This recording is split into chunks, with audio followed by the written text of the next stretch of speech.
Hi guys, and welcome to another episode of Coffee with Kerry. I'm here at the Mina House with Tya Janè Ramey, who is Miss World Caribbean 2019. Yes. Perfect. And we're having Coffee with Kerry.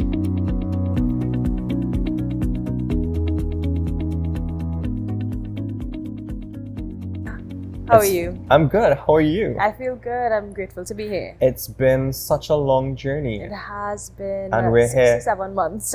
6 to 7 months already. Yeah. And you have not yet started your work. I know. One door closed and another one open. So I'm very excited to see what this year brings. It has been so transformative the past few months of being Miss World Trinidad and Tobago and now having the title of Miss World Caribbean 2019. Yeah. Wow. So Tya Janè, tell us about the one role that you went into as the Miss Trinidad and Tobago representative, and what's expected of you now walking away with the title of Miss Caribbean. Yeah.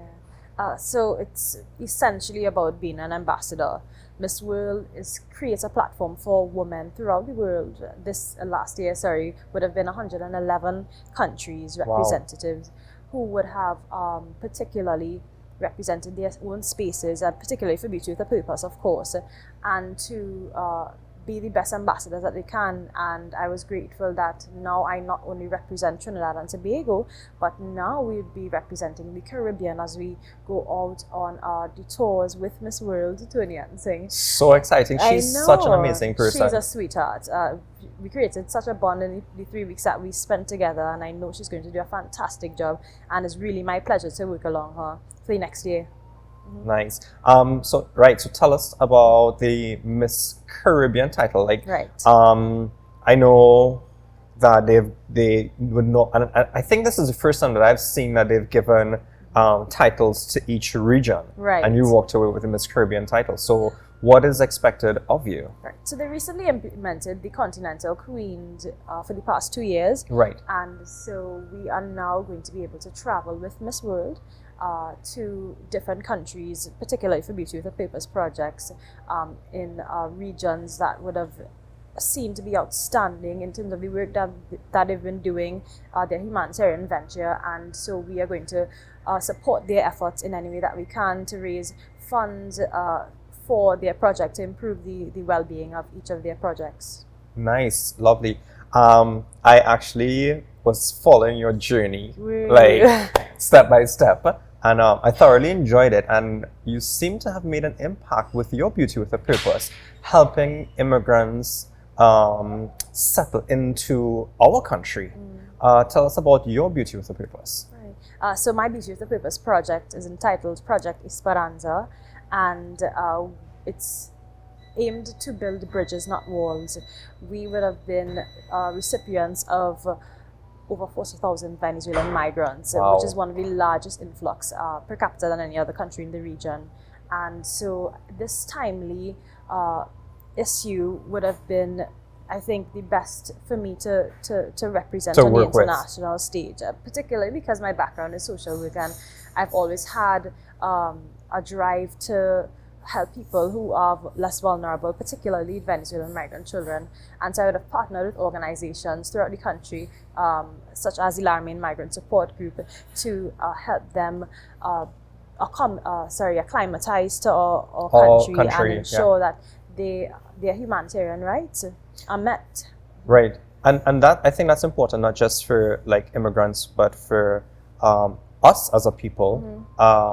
Even if we were migrating as well, so you'd want to be received in a warm and appropriate manner. Yeah, because if you think about it, the beauty of our country is built on the fact that we are migrants. We're a migrant country. We have been able to morph so many different cultures, from African to East Indian to Chinese, and make something that's truly unique to us and what we now know as our Trinbagonian culture. Right. And I believe that because we have had that experience with other cultures and other religions and the intersectionality of it all, we, I believe, are best suited to treat with this issue and so become exemplars to people throughout the world, because forced migration is a global issue and it's not limited to our own experiences Right. here. Yeah. So with that being said, what put you in a place where you, what made you decide to pursue not just modeling, but pageantry? It's such a funny, I tend to tell a story every time this question is asked. When my mommy she's a community social worker, and so she would be working in the countryside, and she would tell people, my daughter is going to be the next young lady to bring the crown home, and people would be so intrigued. They would ask her, is she in university? What is she doing? She would say, no, she's 3, but I mean, let's just put it in the universe. And unintentionally, she's been preparing me for this particular pageant, I feel, for a very long time, for the past 22 years. Wow. Because Miss World does not only challenge women in one particular aspect that is known for pageantry, which is external beauty, but they challenge our fitness, they challenge our talent, our ability to speak, Right. and of course, and test our heart and see how we can create impact and solve social issues in our own spaces. Right. And my life has kind of been in the direction where I've had experiences in most of the categories, and so I would have been able to represent us in talent, playing my saxophone and dancing. In sports challenge, we would have placed 3rd because of my volleyball and athletic background. For modeling, of course, we also would have placed in the top 10, and so my life experiences almost amounted to this moment, and I'm grateful for all of those life experiences. So like you said, you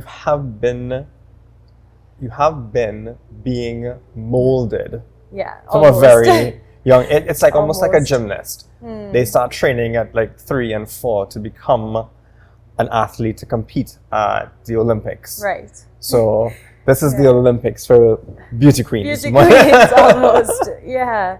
So before we started the interview, I asked you what was your experience like, and what was your most memorable experience going through Miss World? Oh, it's so difficult to choose just one, because I feel like every day you woke up, there's a new experience, something as small as interacting with somebody new, a new representative, a new contestant.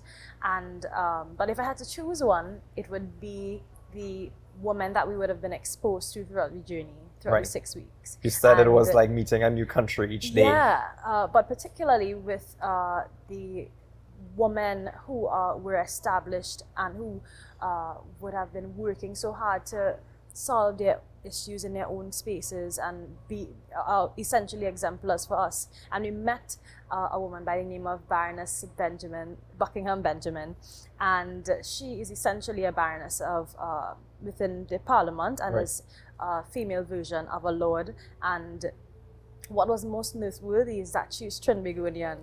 And when she mentioned that, I have goose pimples even just thinking about it. But she would have talked about being an immigrant in this space and still pushing through the odds, ensuring that she works her way up her own success ladder, but also helping everyone that she can through in the process. Wow, lovely. And what would you say would be your most difficult or trying? I think if I had to choose one, it would be leaving. Leaving for those 3 weeks. I had to go through some withdrawal symptoms when I did, because we built such a sorority, such solidarity with the women that who we met there, who had the same vision, who similar visions, and who were driven, who wanted to represent their countries as best as they can. But the friendships that we also made were also so priceless, and I think that was so valuable in the transition in our journey. And to walk away from. Yes, of course. If there were no rules in your life for one day, what would you do and how outrageous would you be? Oh, wow.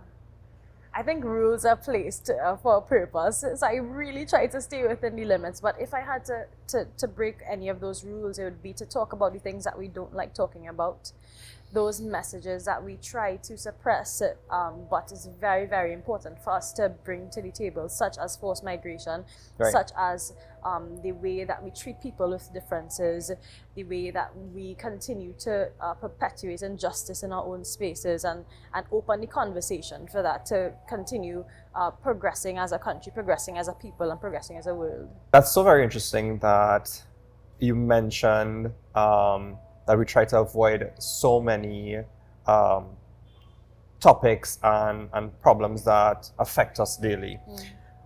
And in doing so, they say ignorance is bliss. But why do we seek knowledge?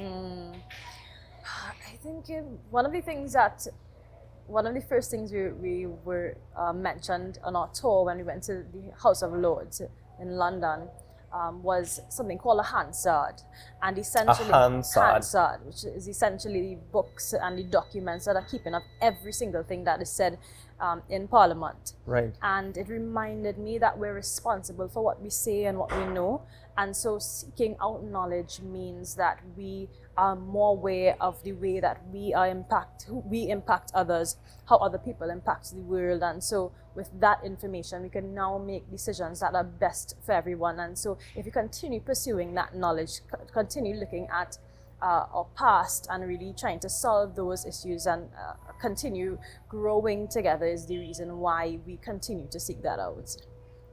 So what would be your philosophy in life? What would be your guiding light or your motivating factor?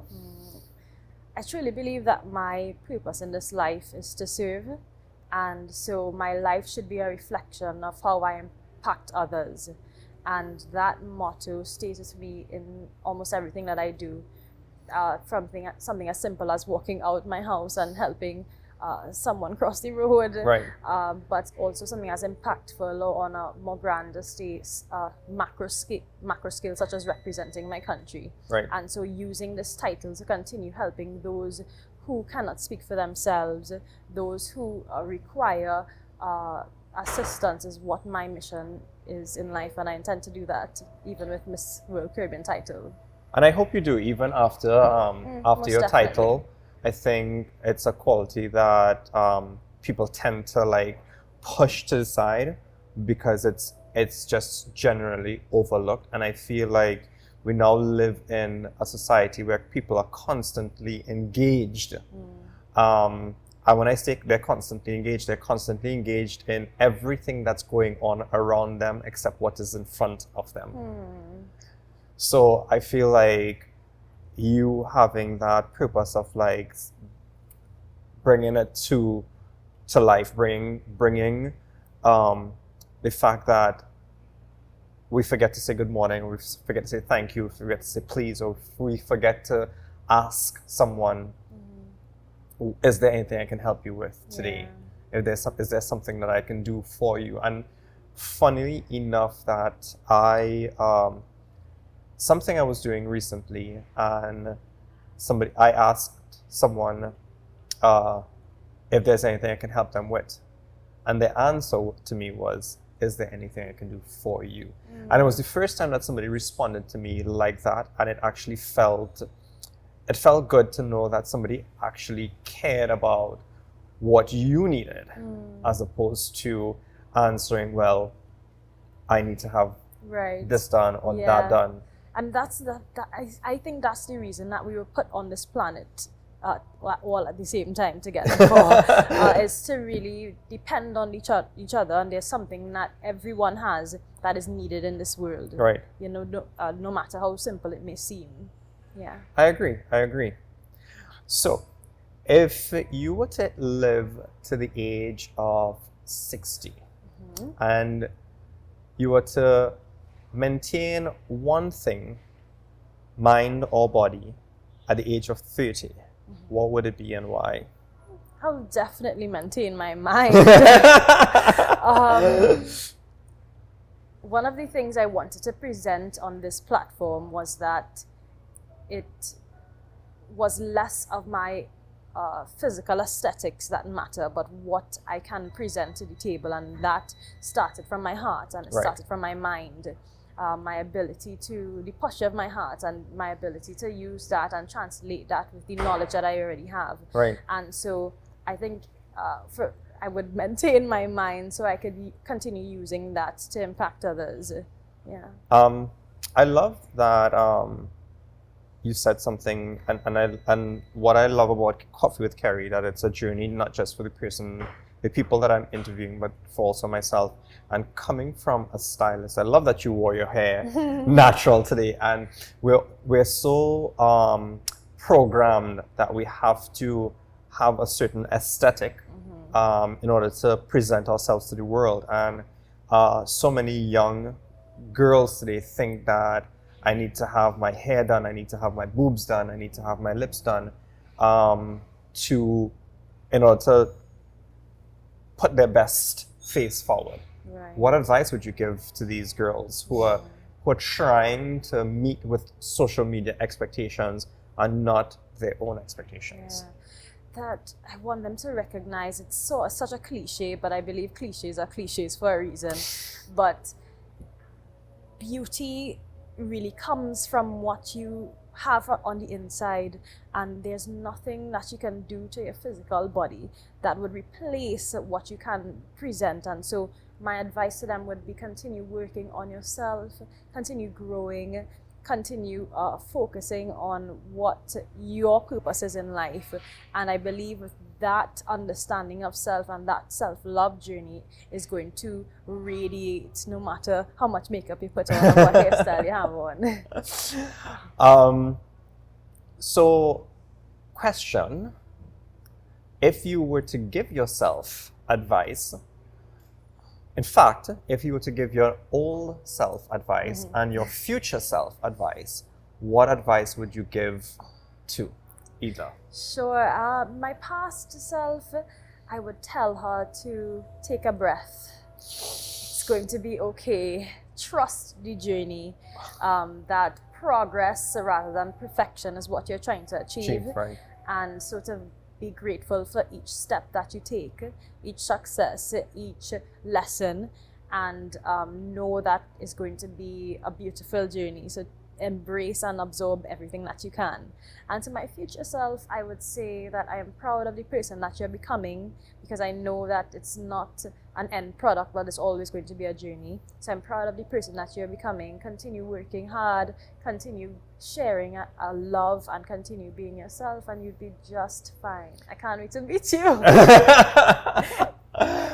Tya Janè, if you were to meet with one prominent person, past or present, who would that be?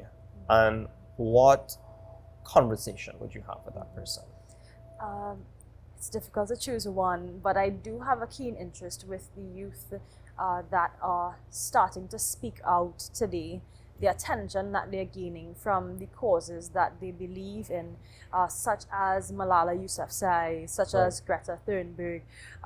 These are the people that we're going to be our future leaders, and it's so inspirational to see them creating movements throughout the world to continue recognizing the rights of others. And so I would have conversations with them to find out where they get their drive from, what it is that we can do to help them on their cause, and to continue fighting for those less fortunate than ourselves. Where does Tya Janè get her drive from? I think it aligns with my purpose a lot, knowing that until I take my last breath on this earth, that every second must be within alignment of my purpose, that I need to continue developing myself to ensure that others can benefit from the person I'm becoming, right? Through my skills, through my knowledge, through my life experiences. I've heard and I've seen, I mean, social media and media on the whole brings so many things to light, and of lately there more focuses on the negative aspects rather than positive aspects. And I read a comment that how does an organization give so much power to someone who is so young and still learning about life? give them the responsibility and the title of Miss World. What would you say about that? I would say that the factors that determine an ambassador, such as Miss World, is not through their age, the color of their skin, the texture of their hair, but is relating to the posture of her heart. It's seeing how much she can give love, how open she is to developing, how hard she works to ensuring that she becomes the best representative that her country needs. So you would say it's more about taking somebody who has drive, ambition, love and passion and molding that person into Definitely. an ambassador and possibly a leader. Of course. I was grateful that my franchise holders and the people of Trinidad and Tobago would have seen me as a best candidate for this position, but it would be remiss of me if I did not say that this journey was very much a refining journey. Right. I had so much training to do to continue to develop myself, to ensure that I'm the best representative possible.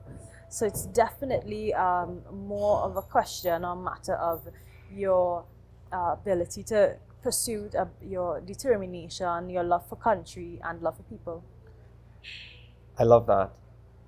So Tya Janè, if the roles were flipped and you were now a judge or on the panel for something like Miss World or pageant, what is one question that you would ask? Oh gosh, the question I dislike most answering is the one I would ask. It's about what do you think you can bring onto the table as the next Miss World or the next title holder?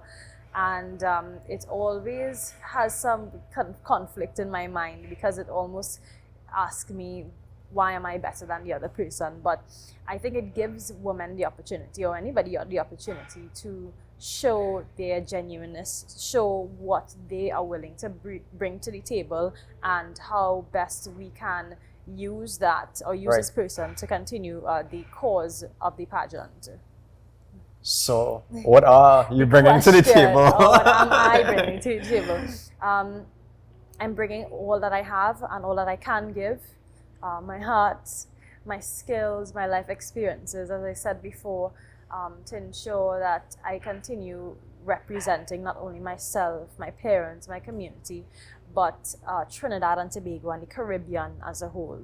I love that. You are now taking on a journey for the next couple of months, not only as Miss World, but Miss World Caribbean, but as an ambassador to Trinidad and Tobago, and you will be venturing out, meeting not only traveling with the current Miss World, and what are some of your maybe expectations and maybe some of your fears? Because I feel a lot of people don't deal with their fears. You know, they they almost push them to the sideline and hope they go away. But I think dealing with one's fears is a way of not just moving forward, but breaking boundaries and breaking barriers and growth and strength. And that's where strength comes from, by dealing with your fears. Definitely. So what are some of your expectations and what are some of your fears? My only expectation is to learn and be open to learning throughout this journey. I think that was my number one benefit throughout the past 7 months, is that every single day I was determined to learn something new. And so the things that I was insecure about became less relevant, and I used all of the things that impacted me in a way that I can now benefit and improve my ability to be an ambassador and the role that I have now. And so my only expectation is to be open to learning. I'm excited to meet new people. I'm excited to be with my sisters, because we'll be traveling also with the other continental queens. I'm excited to be exposed to some of the other social issues that we may not be impacted by in Trinidad and Tobago or the Caribbean. And so learning for the next year is going to be my number one priority, and best being an ambassador for the Caribbean. And maybe what are some of your fears or your insecurities going forward? Perhaps if I had to choose one, it would be competent, but it may not be competent. Competent because it's a new role, Right. and the novelty of it all may be a bit intimidating. But I'm so excited, and I know that I have the support of my franchise holder, my country, and the Caribbean, and I pledge to continue using the platform to help. Right. And my willingness, I believe, is going to be the step that takes me to each lesson and each journey that we're going to be exposed to for the next year. Lovely. Tya Janè, I must say it was most interesting and lovely to have you on Coffee with Kerry. It was my pleasure. Thank you for having me. Congratulations on your journey, and I hope that we can maybe do a follow-up Yeah, I would love to. Thank you. and talk about your journey as Miss Trinidad and Tobago and Miss World Trip in 2019. Sounds good. I got it right. Yes. See you guys soon.